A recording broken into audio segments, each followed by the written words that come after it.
Yeah, they are quite cheap at least. You didn't even feel that, Beast. Yeah,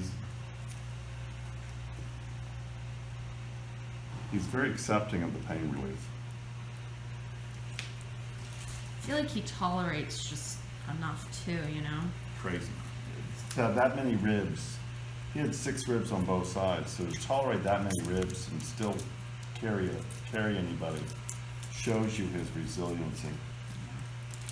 Like I said, he only has really baby hind cow kicked when like you smack him with the whip, but his main thing is he doesn't like to, he can't really go forward. No. You know, so he'd be stuck in the canter, he's stuck a lot in the trot, and you know, you could tell it's just pain and being stuck places, but he'll still do it. He's tethered.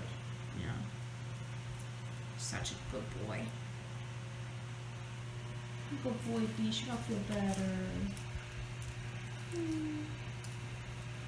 So, we're speaking to Miss Bill. Done? Okay, good. I think So- it's a little He's red. gonna go all the way down the body. Okay. Okay, so we have some jaw pain and we have some pole pain.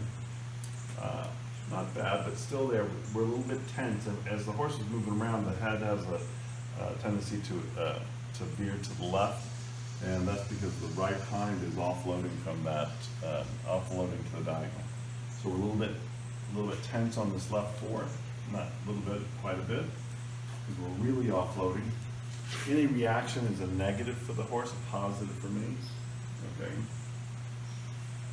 We are also bracing in this mid-back, so that means that this horse is trying to protect what's happening back here.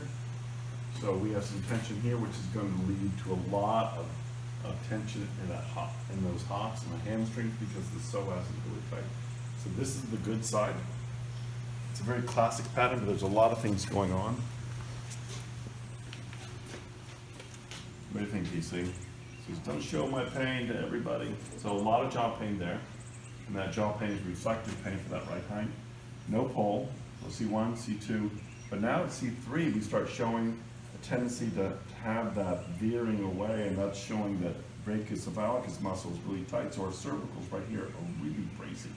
I'm interested to see how locked they are. We don't have that same tension pattern in this right fore that we did on the left fore, because we still have good gluteal function on this diagonal hind. So he's not offloading here. Where he is bracing on this right side, which will affect the carriage of this foreleg, is in the lower cervicals. So here we have more ribs on this side. And then we have a lot of gluteal pain. So this is where our origin is on this horse. And the key is breaking up this so it doesn't build up and cascade going forward. As an aside, some of the earlier stretches, be familiar with the gua sha? Okay. So I'm going to take the gua sha tool, and this stretch, this is a way to break up the fascia, and breaking up the fascia relieves some muscle so that we can stretch the ligaments. So I'm going to go highest point, I'm going to go up 6. I'm going to sweep it back. And this will be done bilaterally. Then I'm going to use my human protractor. I'm going to come to this bone right here, tuber cocci, and I'm going to do a sweep that way. And don't be bashful about the sweep, because we have a really tight muscle right there. Really tight muscle. Oh, and because the ribs are involved on the diagonal, I'm going to sweep this. There's a knot. So I'll do about 8 to 10 times more if I think I can relax that knot. And so now the jaw pain is relaxed. No jaw pain, and this pain is now taken care of.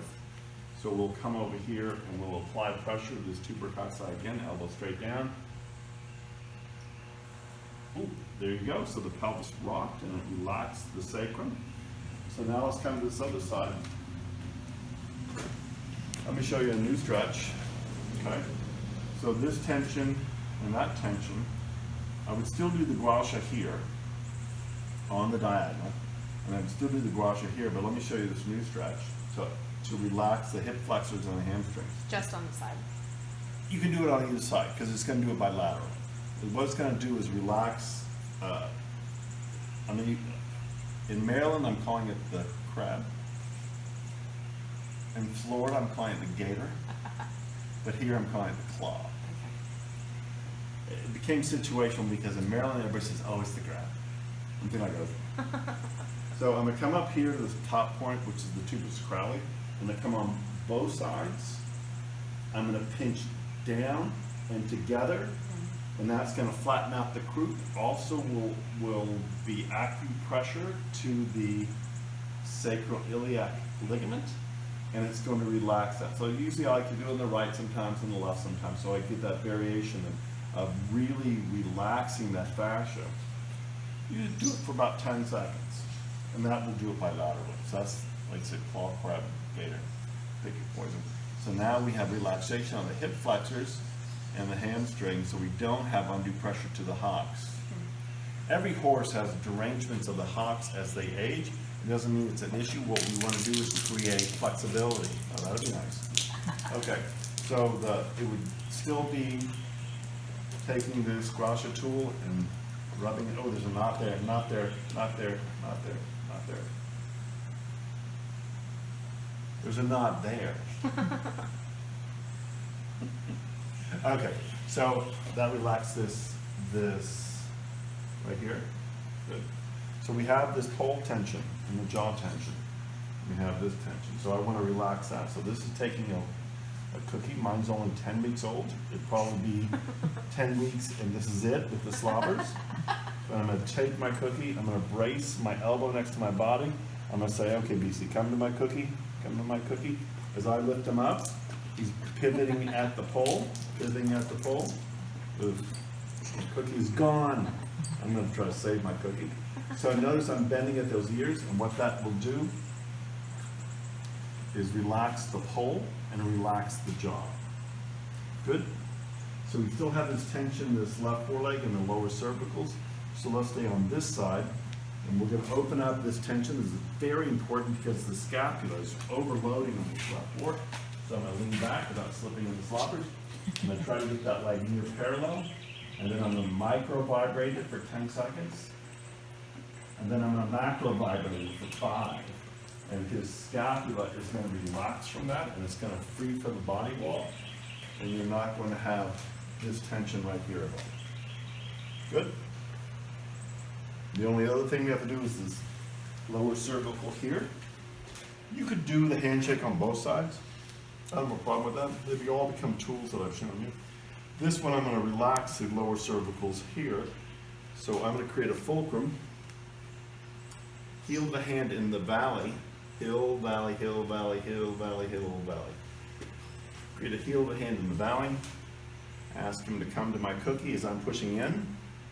Stiff arm, good. Go back to neutral, go to the next valley. Good. Go to the next valley. Next valley. Push it in, push it in. It's like a carrot stretch, but it's segmenting the cervicals. He's a little bit tight on the 6, 7. Okay, good. And that's enough. And so what that'll do is relax not only the cervicals, but the muscles surrounding it, so the brachiocephalicus will not be tight around it. And only on this side. Only on this side. Perfect. Thank you very much.